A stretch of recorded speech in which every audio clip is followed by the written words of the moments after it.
Welcome to the Great Detectives of Old Time Radio. From Orlando, Florida, this is your host, Adam Graham. In a moment, we are going to bring you this week's episode of Danger with Grainger. But first, I do want to encourage you, if you are enjoying the podcast, to please follow us using your favorite podcast software. And today's program is brought to you in part by the financial support of our listeners, and you can support the show at support.greatdetectives.net. And yes, you did notice a slight difference in the opening, as I am in Orlando today. And I am here for the 12th annual Podfest. Maybe a little more on that later. But here from 1956 or 1957, here is the Seafarer Mystery.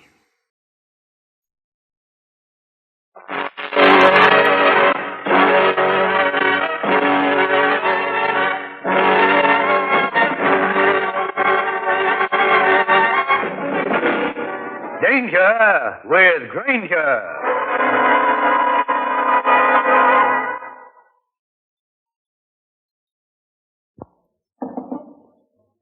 Come in. You're Steve Grainger. Yes, I am. I'm Marcia Kendall. I want you to do something for me. Sure, but you'd better sit down, Mrs. Kendall. Oh, I'm tired. I feel dazed. Things go around. Here, sit right here. Thank you. Well, then, what's this all about? About the letters. I had your confidence, darling. Of course you do. I minded the letters, but they weren't quite as bad as the telephone calls. At 6 in the morning. You've been receiving threatening calls and letters, is that it?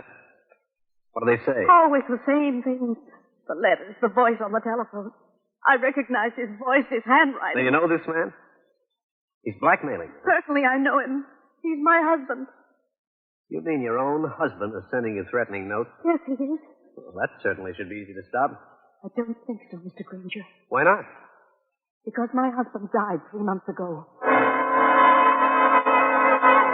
This is Steve Grainger, private detective, with a story about a woman, a series of threatening notes and telephone calls, along with a very clever scheme to commit murder.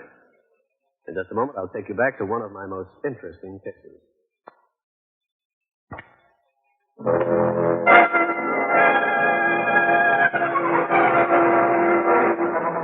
This is Grainger. It came as quite a shock when the woman, who was my client, announced she was getting notes and telephone calls from a dead husband. That seemed like it was more of a shock to her than to me, because as soon as she'd got that much out, she keeled over in a dead faint. And just to make matters worse, that was the moment my newspaper pal, Cal Hendricks, picked to pay a call. Whoa, what's this? The Steve Grainger method for captivating beautiful women? Oh, what you do, Stevie boy? Knock 'em cold to make sure they fall for you? Look, go peddle your wisecracks to television. She fainted. Yeah, one good look at your homely puss, no doubt. You'd faint, too, if your dead husband had been writing you letters and calling you on the phone. Her dead husband? Well, that's a little twist. She's coming out of it. What happened? You just fainted. Here, let me help you up. Thank you. There.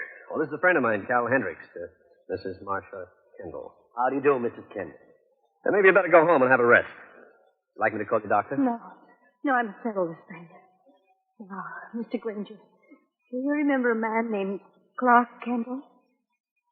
The name sounds vaguely familiar. Sure, Stevie, I remember the story. He was drowned. Yes, Mr. Hendricks. And I'm his widow. Of course. He fell overboard off his boat. You tried to help him. The police had you in custody for several days. That is correct, Mr. Grainger. They finally agreed that it was an accident and let you go. And now your dead husband is writing you and telephoning you. What's this all about? I married Clark 2 years ago. We were very happy in spite of certain obstacles. What do you mean by obstacles? Some of Clark's relatives didn't like me at all. Clark and I loved boating. We spent most of our time aboard the Seafarer, our 15-foot sailboat. Just how did your husband die, Mrs. Kendall? It was about 3 months ago. We were below in the cabin. The storm was coming up, and the Seafarer was bringing him word.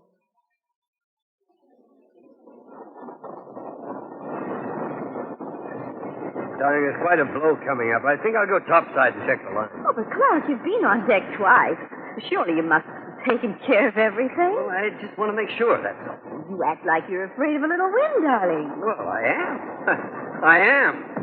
Uh-oh. I wonder what that was. Something bumped the hull. I do hope another boat hasn't slipped its moorings. You want me to go along? I'll call if I need you.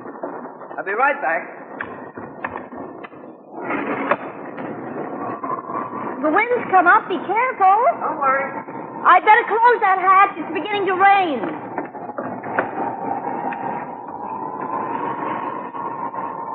Clark, are you all right? Clark! Clark, where are you?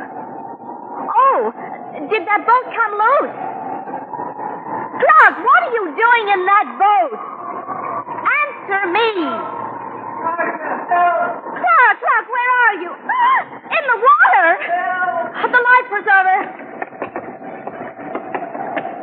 Clark, here. Catch.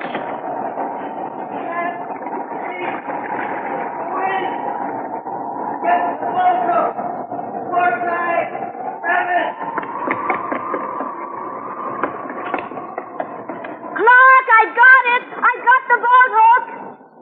Clark, I can't see you. Where are you?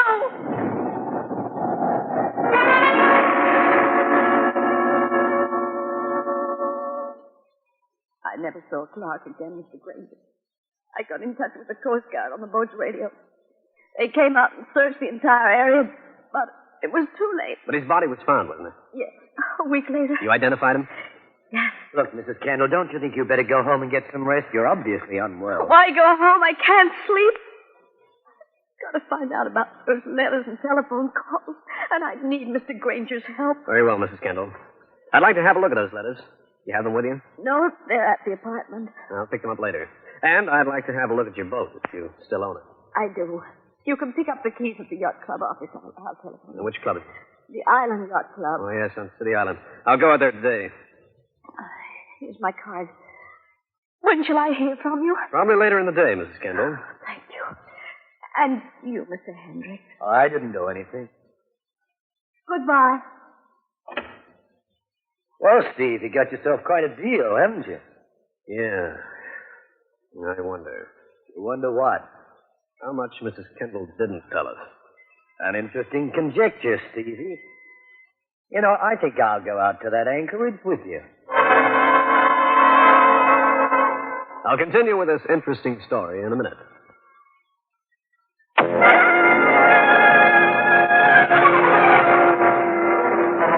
Cal Hendricks and I got into his car and we drove out to the City Island of the Island Yacht Club.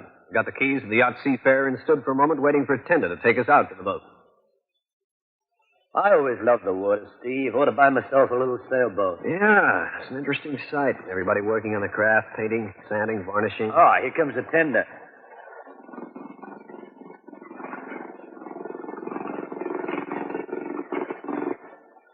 You, gentlemen, want something? Yeah, old-timer. Can you take us out to the Seafarer? I reckon I can. Ain't nobody aboard, though. You got a key? Right here. Okay, I'll have you out there in 2 shakes of lamb sail. Sit down in the stern here, mister. Boat right here. Right you are.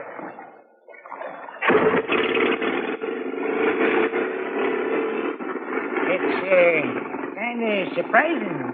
You want to go aboard the Seafarer? Oh, why? I talk around the yacht club. She might be haunted. Cal and I looked at each other, and the balance of the ride was made in silence until we neared the slim, sleek-looking yacht. My curiosity got the better of me. Say, Pop. Yeah? You said there was talk about the Seafarer being haunted. Where'd she get that reputation? Yes, them who say Mrs. Kendall just could have pushed the skipper overboard during that storm. And maybe hit him over the head with a boat hook while he was struggling in the water? Could be. I thought the Kendalls got along pretty well. There's them who said they didn't. Like who? I'm not saying, mister. I'm just a man who runs the tender at this yacht club. This is the Seafarer, mister. Grab a hold of that rail there. Hold us fast while your friend climbs aboard. Okay. I got it. Go ahead, Cal. All right. Now then, you hang on to this boat. Right. Say, how do I get you back here, Pop? They got a kind of electric horn on the Seafarer's deck. When you want to be picked up, just sound her. I'll come out and pick you up. Thanks, Pop. How long do you intend to stay aboard? Oh, not too long. Well, you just sound that horn. Nice old character, isn't he, Steve? I'm thinking about that haunted stuff. Somebody's been shooting off their mouths around here. Uh-huh. Now, let's go below and look around.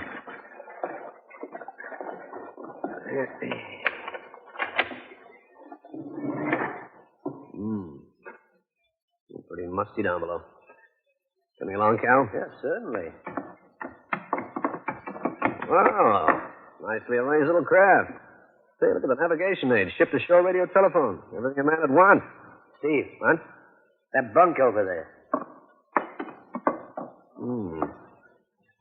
Somebody's been aboard this boat.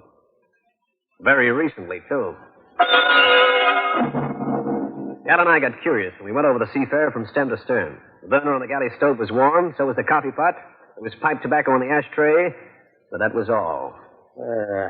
Well, Steve? Yeah, that's it. There's nobody aboard. Unless they're cleaning the bottom of the hull. Hey, go up on deck, Cal. Find that boat horn gadget.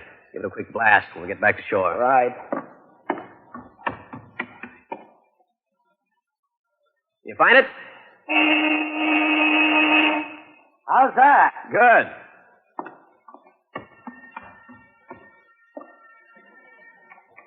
What are we doing down below, Steve? I just opened a couple of portholes for ventilation. Whoever was here last had them all closed. Down, quick! Callie, you were right. Cal!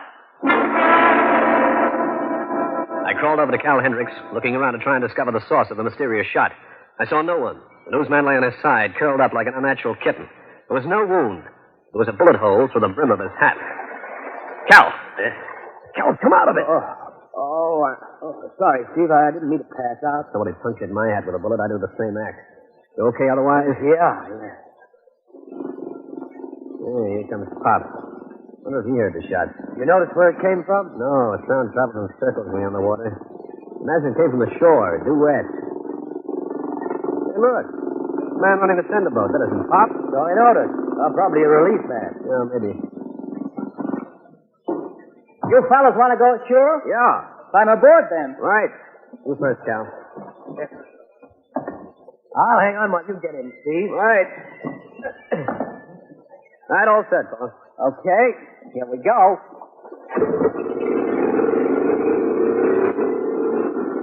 Do you mind if I ask you a question? Go right ahead. Where's the old timer who brought us out here? You mean Pop? He gave me this $5 to come out here and get you. He said it was worth it not to come back out here. I asked the new boatman if he'd heard any shooting. He brought a negative shake of the head. At the dock, we asked for Pop, but no one seemed to know where he'd gone. From there, we automobiled it back to Manhattan. Cal had to finish off his story, and I headed back for my office. When I reached the door, I stopped. Through the frosted pane of glass, I could dimly make out a figure, bent over, as though it could be going through my desk. I got out my gun. Mr. Grainger. Why the gun? I thought you were going home to rest, Mrs. Kendall. I tried. I became terrified. I thought the plane would ring. I couldn't stand it anymore. So you came down to my office. You make yourself at home. After all, the door was unlocked. Uh-huh. What's wrong, Mr. Grainger? Why are you looking like that? Have you found something? Yes, Mrs. Kendall. How long has it been since you've been aboard the Seafarer? Not since the police made their investigation. Why do you ask?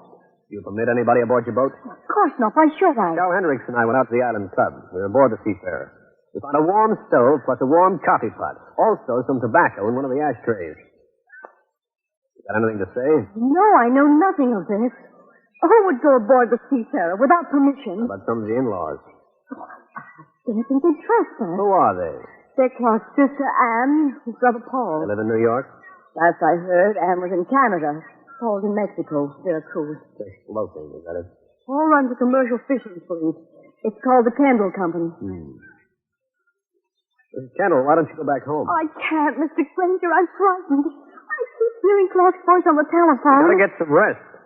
I'll telephone a hotel nearby and get your room. But, Mr. Grainger... By the way, Mrs. Kendall, There's an old boatman down at the Island Yacht Club. They call him Pop. What about him? What reason would he have for saying that the Seafarer was haunted? What do you know about that? Nothing, Mr. Grainger. Absolutely nothing. He stood there, straight and dignified, and a voice never gave a quiver. But I noticed the look of dismay in her eyes when I mentioned Pop. A look which went as quickly as it came. In just a moment, I'll bring you the climax of the case.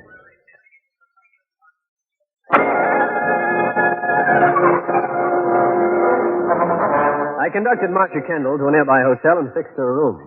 The letters and telephone calls from her dead husband were bothering her so much, I figured she ought to be safe from them for a while. But the look in her eyes at the reference to Pop, who'd taken Cal and me out to the Kendall's yacht, sent me in search of the old boatman. I was told he might be found in a bistro called the Crossed Anchor. This was quite a hangout that evidently was not frequented by the upper classes. It had an odor which reminded me of booze water, which wasn't bad when you got used to it. The old-timer was seated at a back table. There was another man with him, a sailor, complete with dungarees and a beard. When he left, I moved over. Hiya, Pop. What do you want? You took me out of the Seafarer a couple of hours back. I might want you to do it again. Now. Get my relief man. The relief man doesn't know anything about a shot that was fired at us. Would you? I got nothing more to say about the Seafarer, and I don't know nothing about no shooting. Even over a drink? Even over the whole Atlantic Ocean. Clark Kendall was drowned off the Seafarer, old-timer. I'd like to ask some questions. There are those who say that Mrs. Kendall can answer a lot of questions, if she wants to. Ask her. Ask her what? Like, did she hit Kendall over the head with a boat hook instead of fishing him out of the water? You said they didn't get along. There are those who say she married him for his money. Who is those who say, Pop? I could mention your remarks to the police. Then what? You're a policeman? Nope. And talk not. Hey, Charlie, come here a minute. Oh, you are having a drink on me. Yeah. I'm having one on you right now. What's yours, Pop? This fella here, he's been sort of threatening me. He says he might tell the police I was talking about the Seafarer. Get up, mister. Why? Never mind why. Get up and get out. Okay. I'll go along with you and make sure. You don't have to guide me, bartender. I can find my way to the door. Yeah, I know you can. Only don't find your way back in here again. I might have argued with that bartender, but he was out of my weight class. He tipped the scales at about 210. I went back to my office and put in a long-distance call. As I waited for the connection, I made a quick call to Cal Hendricks. Hendricks speaking. Cal, this is Grainger. Oh, yes, Stevie. What's new with the haunted lady and the haunted boat? I want you to do me a favor, Cal. Clark Kendall was buried in Lawn Tier Cemetery. Check for me. See if he was actually interred, will you? Well, you think he was never buried? Just check. I'll take it from there. And when you've done it, come around here and pick me up. I hung up and waited for a reply to my long-distance effort. When it came through, I knew a lot more, but still not enough. I sat thinking till Cal Hendricks showed up, and then we beat it around the corner to the hotel where Marcia Kendall was registered. Took me a little longer than I figured, Steve. What'd you find out, Cal? Relax. Coroner's jury listed Clark Kendall's death as accidental. Marcia Kendall was exonerated of any suspicion. Yeah, I know that. He was in Lawn Tier Cemetery. Was he definitely identified as Clark Kendall? When a corpse spends a little time in the water, they change appearance. His dentist identified him definitely. He'd had some special bridge work done. Well, that really fixes me. Ah, now don't tell me you believe that Clark Kendall is still alive. Right now, I'm believing nothing. Here's a room. 504. I only hope she hasn't taken a powder.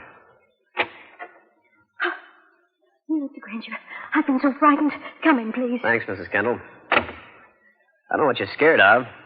Nobody knows you're staying at this hotel outside of Mr. Hendricks and me, unless you told someone else. Why should I tell anyone else? I'm going to be very blunt with you, lady.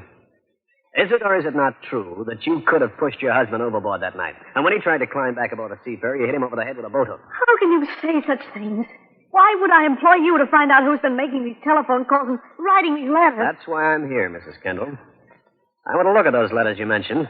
Well, I have them right here. Now, take it easy, Grainger. She's in no condition to stand too much of this stuff. I'm in no condition to stand this kind of malarkey. Here, Mr. Grainger. These are the letters I received. And any number of people will identify them as Clark's handwriting.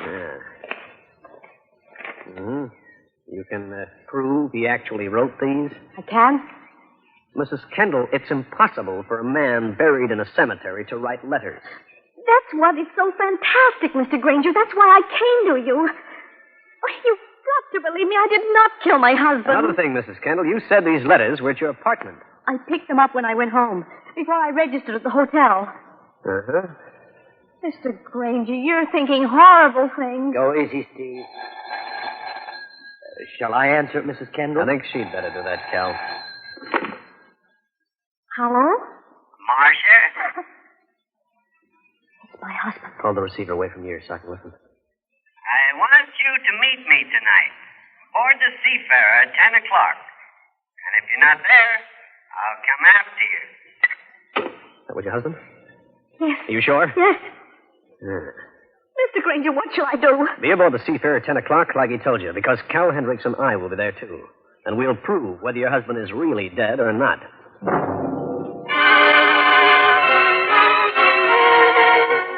Cal Hendricks stayed with Marcia Kendall to make sure that she would be aboard the yacht Seafarer at 10 that night. With a few hours in my hands, I ran an errand. One which took me back out to the Island Yacht Club and the old gent we knew as Pop. You back again? What do you want now? From you, I want nothing but the truth. I ain't talking to you. But you are, old-timer, and right now. This was 10 o'clock. Marcia Kendall had come aboard the Seafarer by herself. Cal Hendricks and I had rowed out from an inconspicuous spot. We were huddled in the forward cabin waiting for a dead husband to come alive. Grainger, did you hear that? Yeah, small boat just tied up alongside. Think that's our man? Yeah, must be.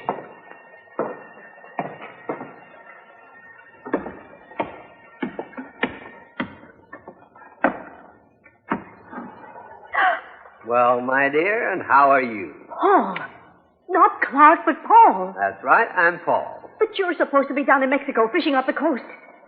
It was you who sent those letters and made those calls. You copied Clark's handwriting. You imitated his voice. That is correct, my dear. I also trailed you to the hotel where you were hiding. But why? What have I ever done to you? What do you want? I wanted you on board this boat.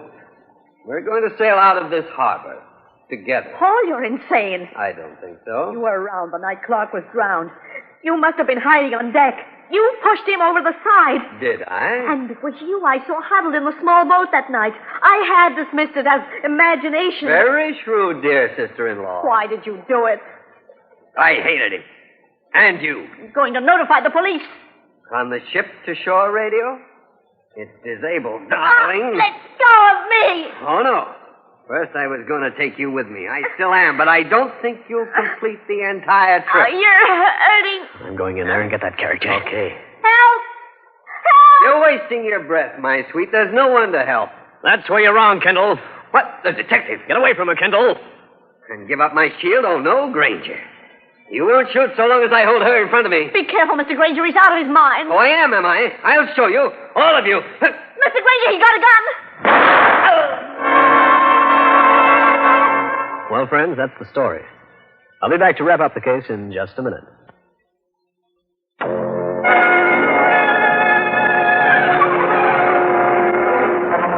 Paul Kendall started backing towards the hatch, but exposed one shoulder just enough for me to puncture it. That made it easy for Cal and me to overpower him and deliver him to police headquarters. The whole story came out a few days later. I didn't know that Paul was up here.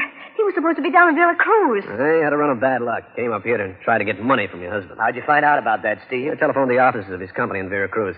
They couldn't produce Paul Kendall on the phone. And I remembered the man I'd seen at the crossed anchors talking to Pop. It was Paul? Yeah. What was he doing with Pop? Now, Pop confessed that he'd been around the night of the killing.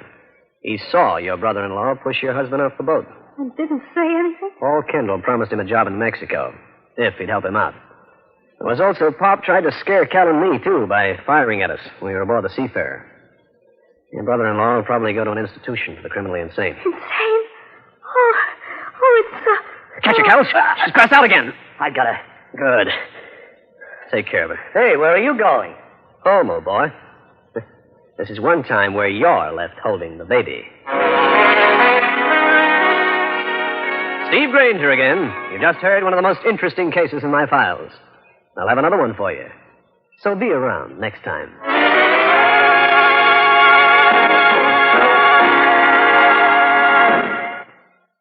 Welcome back. This one had me puzzled throughout, and I thought that it was a great hook, just that first scene. Nothing quite like that to set up the fact that you're in for a really good mystery. Of course, our criminal's overall plan of trying to commit blackmail as this lady's actually dead husband was a bit nuts. But be that as it may, it was still a really fun episode. Alright, well, as I mentioned at the start of the episode, I am PodFest in Orlando at the time that I'm recording this. Had a good flight in, and as I'm recording this, I'm doing a short presentation tomorrow, which will have been about a week and a half ago for you. But Orlando in January has always been a nice time to visit, so hoping to have a productive and useful conference. Alright, well now it's time to thank our Patreon supporter of the day, and I want to go ahead and thank Cassandra, Patreon supporter since September 2025, currently supporting the podcast at the Shamus level of $4 or more per month. Thanks so much for your support, Cassandra. And that will do it for today. If you're enjoying the podcast, please follow us using your favorite podcast software. And be sure to rate and review the podcast wherever you download it from. We will be back next Monday with another episode of Danger with Grainger. But join us back here tomorrow for the big story where... Hold the shoveling. That does it. What a beating she took. Yeah. Any idea who she is, Peterson? No identifying marks, labels, torn off the clothes. Uh-huh. Safe and calling it murder? Sure. Say, Doctor. Yes? Can you add anything? Can you give me anything more on the cause of death beyond the beating, that is? Yes. What's that, sir? This woman has dirt in her mouth and in her throat. Yes, and proving she was alive when she was put here. Buried alive. I hope you'll be with us then. In the meantime, send your comments to box13@greatdetectives.net. Follow us on Twitter at Radio Detectives, and check us out on Instagram, instagram.com/greatdetectives. From Boise, Idaho, this is your host, Adam Graham, signing off.